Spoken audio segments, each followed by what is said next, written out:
Mon colonel, qui êtes-vous? Vous êtes le colonel Mobutu, mais encore. Je suis congolais, n'est-ce pas, originaire de la province de l'Équateur. Je suis né à Lissala, dans la même province, le 14 octobre 1930. Donc j'ai presque 30 ans.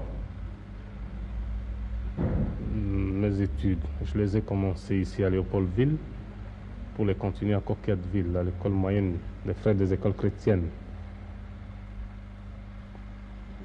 Après mes études moyennes, j'ai été mobilisé, donc incorporé à la force publique pour un terme de 7 ans.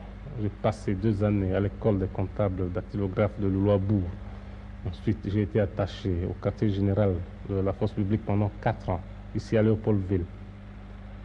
À ma démobilisation, j'ai été engagé en qualité de journaliste à l'Avenir de Léopoldville, avant d'être nommé rédacteur en chef des actualités africaines.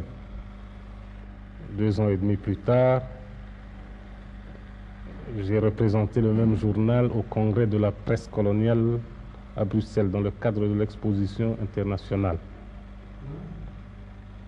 1 mois après, je suis retourné cette fois avec ma famille pour poursuivre mes études en Belgique. Je me suis inscrit à l'Institut supérieur d'études sociales. J'ai représenté en même temps le parti de M. Lumumba à la table ronde économique et sociale de Bruxelles.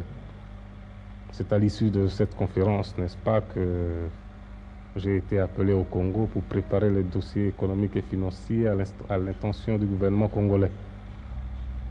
2 jours avant mon retour, n'est-ce pas, en Belgique, M. Lumumba m'a demandé de faire partie de son gouvernement. J'ai accepté parce que l'heure était décisive pour le pays. Pendant les mutineries de la force publique, on m'a demandé, en ma qualité d'ancien militaire, de passer à l'armée. J'ai accepté et j'y suis encore. Maintenant, mon colonel, comment voyez-vous l'avenir du Congo? Je suis optimiste.